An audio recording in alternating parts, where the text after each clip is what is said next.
What do you think is kind of the perfect time, perfect age to write it and deliver it to the children? Because obviously your thoughts will mature over time, right? The advice I'm going to have for 5-year-old Gabriel is going to be different than 15-year-old Gabriel, which is probably going to be different than 35-year-old Gabriel. So what does it look like, or what do you recommend for people? Yeah, so I tell dads, because obviously I get this question asked a lot, and I say, hey, the best day for you to write your legacy letter is the day that your kid was born, and the second best day is today, which I kind of stole from somebody talked about the best day to plant an apple tree or something like that. Yeah, best day was yesterday. Second best day is today. Yeah, so but it's the same concept, and really part of that is because you don't know when your last day on the planet is going to be. So it's like we have life insurance, just in case. And so we've got to get our words written down for our children just in case something happens, because I promise you, the moment you die, that letter becomes that much more cherished and that much more valuable. It's like, okay, this is what dad said was important. This is what dad felt about me. Like, they're going to hang on to that letter. But, I actually read my letter to my 5-year-old daughter a couple months ago. I was like, man, I'm just going to go read this to her. I know it's not all going to make sense yet, but I'm going to go read it to her. So we were sitting in our bed one night, and I read it to her, and man, I'm like breaking down in tears. I'm like, I've like poured my heart out into this letter, and I'm wondering, like, I wonder what Gracie Kate is thinking right now. So we get to the end of the letter, and she kind of looks at me and she said, "Dad, can you read me the princess book now?" I was like, oh man.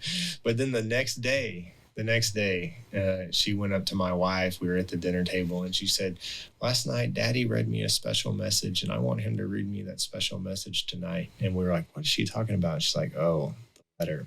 So she was paying attention to it. But she really wanted Frozen. She really wanted Frozen, but she got the letter. Yeah, right, exactly. But what my message to dads is we're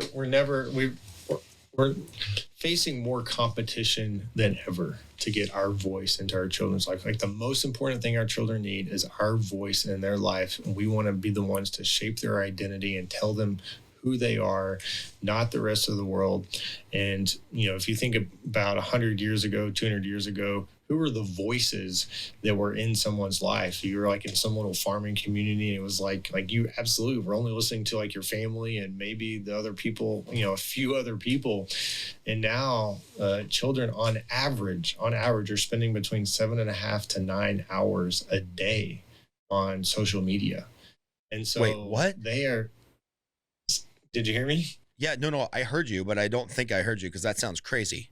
Yeah, it sounds crazy. Like, I had to look it up different places. 7.5 to 9 hours a day on the internet, on social media, listening to people that we would never even trust with a child. But then that person now has a voice into our children's life.